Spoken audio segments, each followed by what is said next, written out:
Bonsoir et bienvenue dans ce nouveau numéro d'In Vivo l'Intégrale. Près de 2 pays sur 3 pratiquent torture et mauvais traitements physiques ou psychologiques. Mais nous n'en parlons pas ou peu parce que le sujet nous fait peur. Le reportage que nous vous proposons aujourd'hui donne la parole aux victimes qui tentent de se reconstruire. Plus de 150 000 victimes de torture ou de violences politiques sont aujourd'hui réfugiées en France. Elles arrivent de Syrie, de Turquie, de Congo ou d'ailleurs. Ces hommes, ces femmes ont vécu l'horreur et en gardent parfois des séquelles physiques et toujours des symptômes semblables au syndrome post-traumatique, insomnie, cauchemar, flash, sentiment de persécution, délire et dépression. Les associations Primo Levi à Paris et Osiris à Marseille font partie des rares structures spécialisées dans la prise en charge des victimes de torture. Des médecins, psychologues et interprètes les aident à apprendre à vivre avec, à surmonter la honte et la culpabilité, à retrouver leur corps, à mettre des mots sur leurs souffrances. Torture, soigner l'innommable, un reportage rare de Stéphane Guez, Jean-Philippe Belledy et Stéphane Gioviello.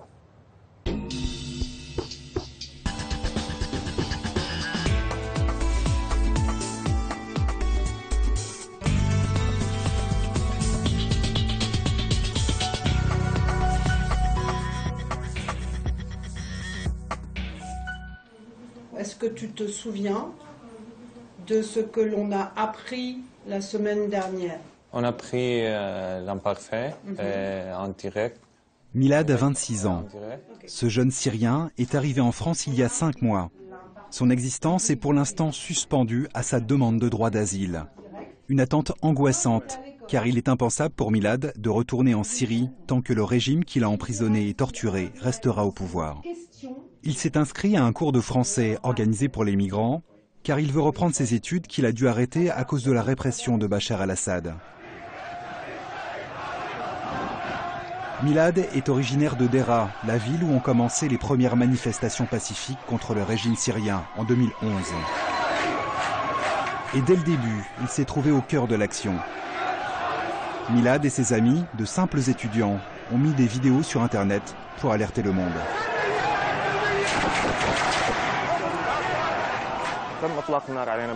On nous tirait dessus tous les jours et on voyait que les médias ne disaient rien. Ils ne parlaient pas de ce qu'on vivait vraiment. Alors, on a commencé à filmer et on a fait des archives pour montrer ce qui se passait sur le terrain, en Syrie. Milad est arrêté le 19 mai 2011. Identifié comme activiste, il est immédiatement conduit dans un centre d'interrogatoire.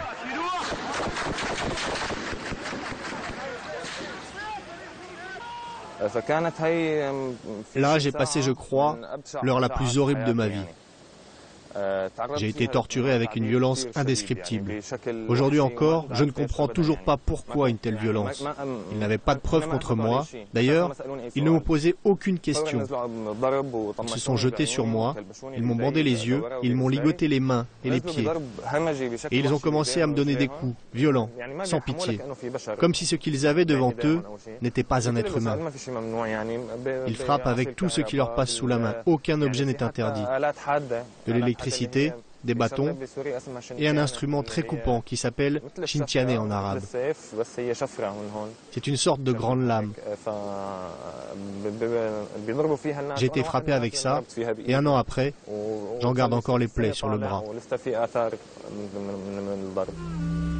Ces tortures, elles sont détaillées dans le rapport César, 55 000 clichés insoutenables qui documentent l'horreur des prisons syriennes. Les pires supplices utilisés pour briser toute contestation. Milad a pourtant gardé sa volonté de résister. Relâché au bout de 2 terribles semaines, il continue à manifester et à aider les réfugiés qui fuient la répression. Dénoncé par un voisin, Milad est de nouveau arrêté. Mais cette fois, il sait ce qui l'attend. Pendant cette période, j'ai été violemment torturé. Le but était de détruire la personnalité, la psychologie et surtout le moral du prisonnier. Ma cellule faisait à peine 75 cm sur 90 et 2 mètres de haut, la taille d'un homme. C'est très difficile de s'asseoir. Il fallait rester debout. On demandait à aller aux toilettes, mais il refusait. Il voulait qu'on se fasse dessus. Cette fois, Milad restera 9 mois derrière les barreaux. 9 mois d'humiliation et de supplices répétés, destinés à l'avilir, à le déshumaniser. En plus des interrogatoires, les bourreaux utilisent une torture insidieuse, ininterrompue, la faim. Ils cherchaient à affamer les détenus. On avait vraiment faim. On n'avait que ça en tête, manger. On avait tellement faim que ça créait des conflits entre prisonniers. On allait jusqu'à se battre. Et ça me fait encore mal aujourd'hui, de me rendre compte qu'on en est arrivé là. Que j'ai porté la main sur une personne plus âgée ou un très jeune, pour un morceau de pain, une cuillère de nourriture.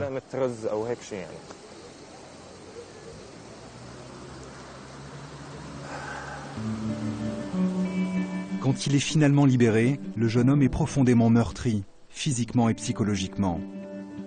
Sa famille le pousse à quitter le pays, de peur qu'il ne soit arrêté une nouvelle fois. Aujourd'hui, Milad est en sécurité, mais ce passé continue de le hanter. C'est un état vraiment difficile à décrire. Une panique qui rend incapable de prendre la moindre décision ou de faire quoi que ce soit. Et une peur extrême pendant tous les mois où je suis resté en Syrie. Dans mes rêves, alors que ça fait plus de 5 mois que je suis en France, je revois encore des scènes de ma détention. J'ai parfois l'impression qu'ils vont venir chez moi, ici, à Paris, habillés en uniforme syrien, qu'ils vont rentrer dans ma chambre et me traîner dehors. C'est un cauchemar qui me hante, même 1 an après ma libération. C'est impossible d'oublier. Je m'en souviens dans les moindres détails. Ces réminiscences, ces cauchemars, ce sont les symptômes du syndrome de stress post-traumatique que connaissent toutes les victimes de torture. Des traces durables et profondes qui peuvent faire de leur vie un enfer, comme si le bourreau continuait son travail à l'intérieur. Pour le moment, Milad n'a pas demandé de soutien psychologique. Il se bat pour la démocratie en Syrie, ce qui l'aide à tenir debout. Marseille. Certains réfugiés arrivent ici les bagages chargés de souffrances, après les tortures qu'ils ont subies dans leur pays d'origine. Le centre Osiris les accueille, une petite équipe de psychologues, de psychiatres spécialisés dans la prise en charge de ces traumatismes. Ils sont arrivés en France en janvier de cette année, donc c'est assez récent. Réunion de synthèse du mercredi matin. Laurence, la responsable de l'accueil, partage ses impressions sur une famille syrienne en demande de soins. C'est une demande de consultation qu'on a pris, donc on les a reçus en entretien d'accueil en priorité. Visiblement, la famille, la communication passe très très bien. De temps en temps, il lâche des phrases comme nous on a vu à plusieurs reprises donc des personnes avec des mains coupées, des têtes coupées. Donc c'est un peu surprenant, là ça arrive au milieu de la conversation très classique. Impossible de savoir si cette famille a été elle-même victime de torture. Il faut souvent des années pour que les personnes parviennent à dire ce qu'elles ont vécu. Ici, le soin se fait sous forme de thérapie, de groupe, familiale ou individuelle. On va y aller. Gaëlle, la psychologue, reçoit ce matin un patient qu'elle a suivi pendant 4 ans et qui a accepté de nous rencontrer. Pendant toute la thérapie, elle a fait équipe avec Raymonda, une traductrice formée aux soins des victimes de torture. Ça va? Les nouvelles sont bonnes? Alexander est albanais. Il était soldat pendant la guerre du Kosovo. Après la mort de son meilleur ami, il a décidé de quitter l'armée. Et c'est à ce moment-là qu'il a commencé à recevoir des menaces. C'est en 2004 qu'il y a eu la première agression. Il était frappé face à sa femme et à ses enfants et ils l'ont laissé comme ça par terre. Il dit qu'il était kidnappé par ces personnes. Il était maltraité. Le bras gauche, ils ont tenté en fait de le couper à couteau.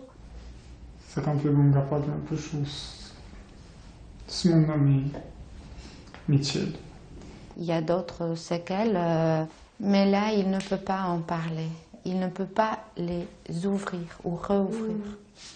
Alexander a encore du mal à évoquer les tortures qu'il a subies, car en parler, c'est revivre son supplice et la honte qui l'accompagne.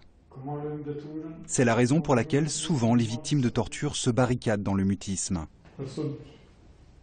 Ce qui est le plus difficile à dire, c'est toutes les attaques contre le statut d'être humain. Tout ce qui est humiliation sexuelle, tout ce qui vient toucher à l'intime, au corps, ça c'est très difficile à dire. C'est très difficile à soutenir dans le regard de l'autre aussi quand ils viennent dire ça.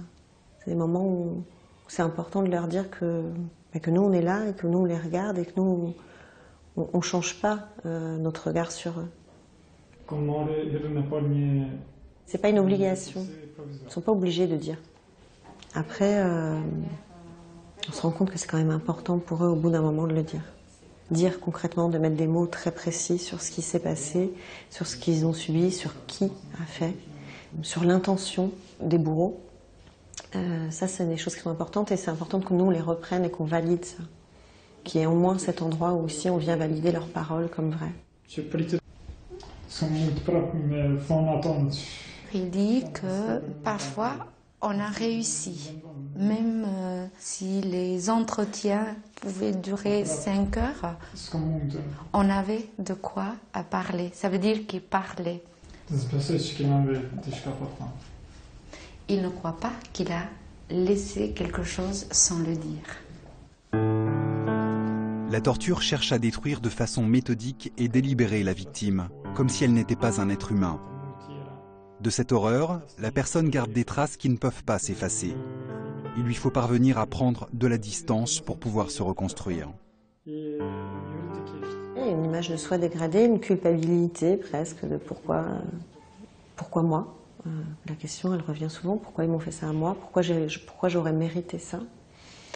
Parce que nous, on vient poser d'autres mots là-dessus, sur qu'aucun être humain ne mérite ça. C'est plus l'intention du bourreau qui est de faire ça, et c'est pas vous qui avez induit ce comportement. Je dirais, on vient remettre une place dans l'humanité à ces personnes-là, en leur disant qu'elles ont toute leur place. Attends, là, c'est 31 patients. Hein. Ouais, et 12 rendez-vous le mercredi. 12 rendez-vous avec interprète.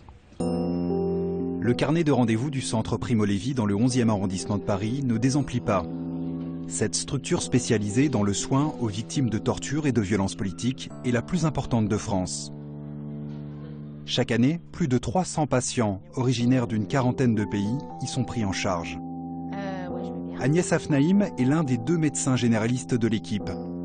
Elle assure ici ses consultations 3 jours par semaine. C'est un peu une bulle ici.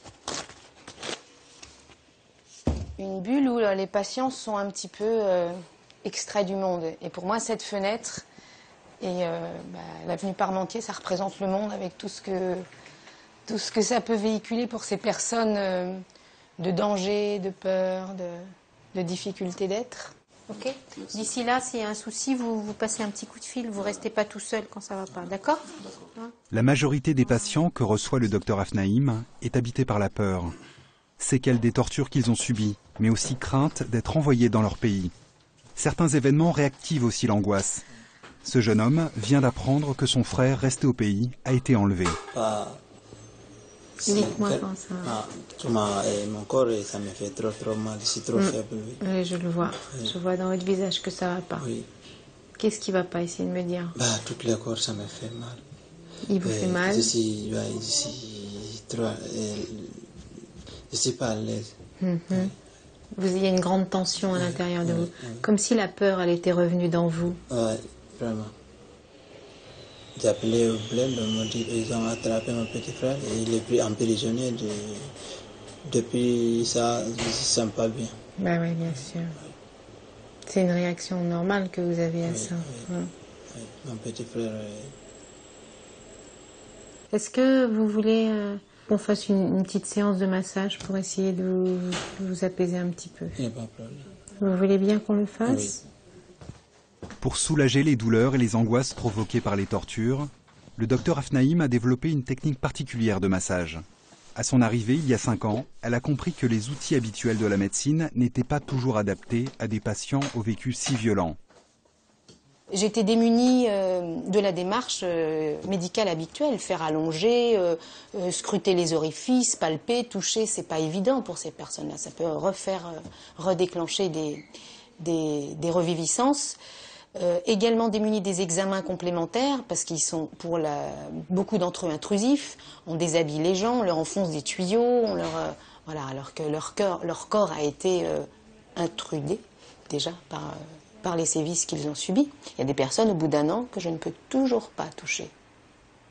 J'ai toujours pas pris une tension au bout d'1 an de suivi. Alors que c'est la base de l'examen médical.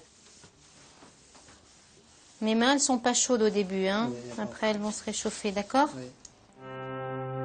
La première difficulté pour le médecin est de créer un climat de confiance suffisant pour établir un contact physique avec ce corps supplicié. Je vais venir poser mes mains sur votre poitrine et puis vous allez me dire si la pression de mes mains vous va pas, si c'est trop fort, si ça vous gêne, vous me le dites, d'accord? Le vécu des tortures a coupé la fibre sensible qui fait qu'on se ressent dans son corps. Ils ont perdu ça, c'est des exilés aussi de leur corps. Ce toucher-là les ramène dans un ressenti de leur corps, ils réhabitent leur corps. Un traumatisme, quand il est guéri, il n'empêche qu'il peut rester des petits vaisseaux comprimés, étirés, des nerfs également, des choses comme ça qui continuent de produire des douleurs. Et puis il y a des tortures qui sont faites pour laisser des séquelles douloureuses, vraiment. Par exemple, des coups sur la plante des pieds avec un instrument comme une petite matraque, chaque coup étant pas grave en soi, mais la répétition de ces coups-là, ça laisse des séquelles douloureuses, neurogènes, qui font que ces gens ne peuvent plus poser les pieds par terre. Ok. Vous allez prendre votre temps, vous allez rester assis un petit peu doucement. Hein? Vous allez prendre le temps de vous rasseoir, de vous relever. D'accord? Oui. Ces poupées brisées qui attendent des soins. Elles attirent le regard du docteur Afnaïm chaque fois qu'elles passent devant cette vitrine, comme un reflet des souffrances de ces patients victimes de torture. C'est cette vitrine que je vois depuis mon cabinet en face à Primo Levi et c'est comme un petit clin d'œil ironique de la vie parce que c'est pas des poupées en porcelaine dont je m'occupe. C'est des êtres humains qui plus jamais seront comme si de rien n'était, comme quand ils sortent de cette boutique. Mais c'est quand même un rapprochement curieux, voilà. Un clin d'œil de la vie. Moi j'aime bien cette boutique. Clin d'œil de la vie, clin d'œil du destin. Agnès Afnaïm ne s'est pas retrouvée par hasard au centre Primo Levi. Elle vient d'une famille de rescapés de la Shoah, une histoire qui a pesé dans sa volonté de soigner les blessures de la barbarie. Ma mère m'a toujours dit qu'elle portait la honte, elle, d'avoir été épargnée. Et ce sentiment de honte, c'est quelque chose d'une loyauté invisible qui se transmet d'une génération à une autre et que je trimballais aussi à mon insu.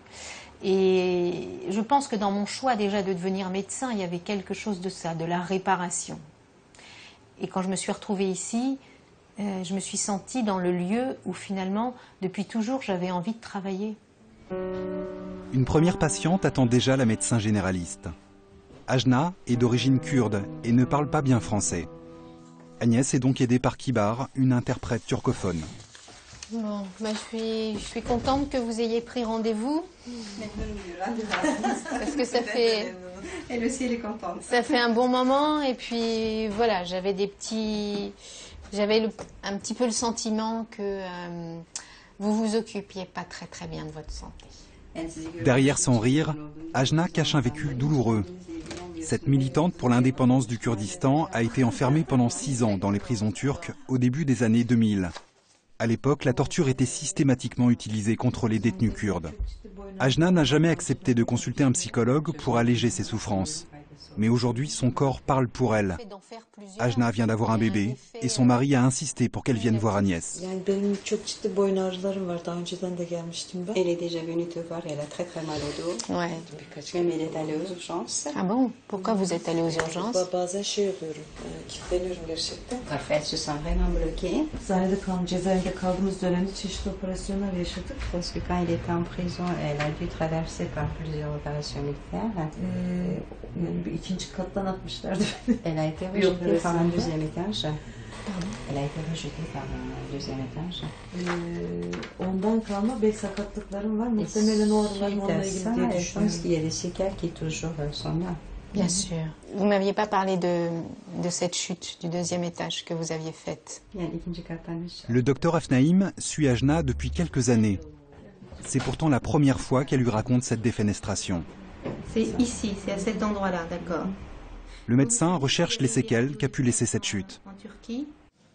Il y a une raideur dans la partie basse du rachis, avec une perte d'élasticité des vertèbres et des disques intervertébraux. C'est probablement le résultat du traumatisme, parce qu'il y a eu un traumatisme violent. Et par contre, il faut voir sur des radios s'il y a des séquelles vertébrales, s'il y a des écrasements des disques, etc. Pendant l'examen, le médecin découvre d'autres douleurs, au bras, à la nuque et aux pieds. Et quand je touche comme ça vous fait mal? Elle peut marcher 5 à 10 minutes, après elle a très très mal.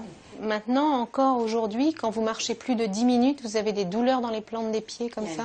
Elle pense qu'avant elle résistait plus aux douleurs, mais là elle résiste moins. Ouais.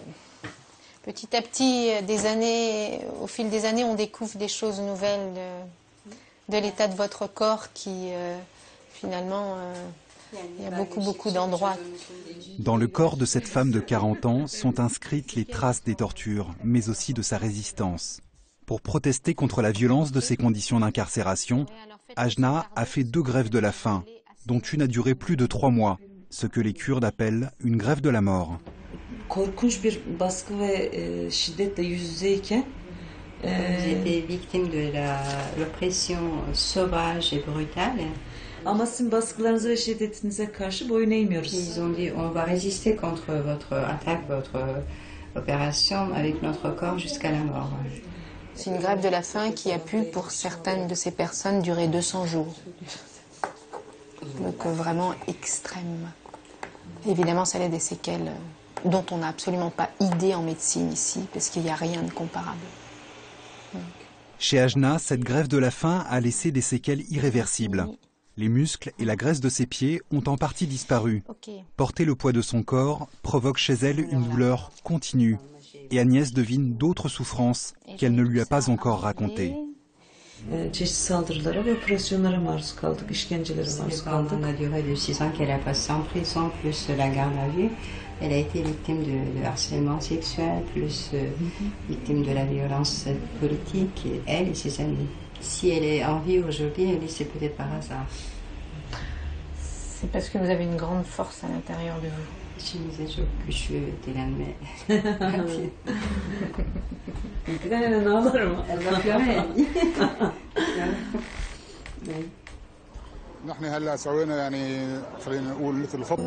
Mustafa Khalife a payé cher son engagement contre la dictature d'Hafez el-Assad, père de l'actuel président syrien. Emprisonné en 1981 pendant 13 ans, torturé, cet écrivain a dû fuir son pays. Mustafa a accepté de relire, avec l'aide de Racha, une amie traductrice, certains passages de son livre « La coquille ». Un terrible témoignage sur sa détention dans la prison de Palmyre, véritable camp de concentration où périrent des milliers de détenus politiques au cours des années 80 et 90. Mustafa y décrit notamment ce que les bourreaux appelaient la cérémonie d'accueil, un traitement réservé aux nouveaux prisonniers. 3 agents se sont placés devant lui. Tout était orchestré pour que leur fouet s'abatte sur les pieds en cadence, sans jamais qu'un fouet en entrave un autre. Le prisonnier hurlait, son corps se tordait cherchant à se délivrer, en vain. Ses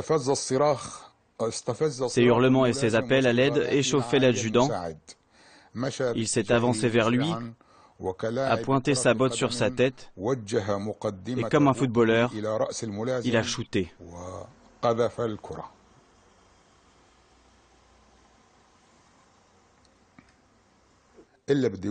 À chaque cérémonie, il y avait des morts.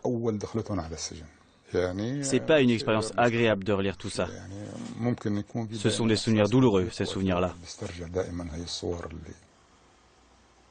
Ce récit, Mustapha Khalifé a décidé de l'écrire alors qu'il était encore en prison, pour témoigner de l'horreur. C'est ensuite devenu une forme de thérapie. Pour moi, c'était un poids énorme. Écrire était un exutoire pour me soulager un peu. C'était trop lourd à porter pour les épaules d'un homme. Mustapha décrit précisément les techniques utilisées dans les prisons syriennes pour briser les prisonniers. Les coups, les humiliations systématiques. Mais ce qui l'a le plus marqué, c'est d'être témoin de la souffrance des autres. J'ai passé 2 ans dans la section d'interrogatoire sous la torture. Pendant cette période, le plus dur, c'était d'entendre les cris de douleur et les souffrances des autres prisonniers.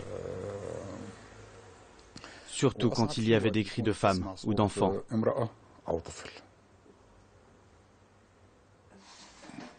Des hommes, des femmes, des enfants. Rien n'arrête les bourreaux qui, au-delà des murs de la prison, veulent terroriser tout un peuple.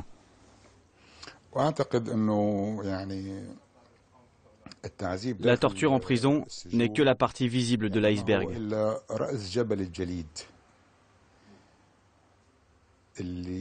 Derrière, il y a toute la violence que fait subir ce régime à la population. Le but est le même, briser toute humanité, toute idée de rébellion, toute envie de s'opposer pour changer la société. 20 ans plus tard, Mustapha Khalifé garde en lui une blessure irréparable, même si l'écriture lui a permis de surmonter l'épreuve. Il a découvert l'indifférence, l'insouciance de ceux qui ne connaissent que la liberté, et il a dû se protéger de cette souffrance-là aussi. Sortir de la coquille dans laquelle il s'était réfugié en prison a pris du temps. Je ne pense pas être complètement sorti de ma coquille. Il est impossible de la briser totalement, après avoir passé autant de temps en prison. Ce qui m'a redonné de l'espoir, qui m'a permis de sortir de ma coquille, c'est le début de la révolution syrienne.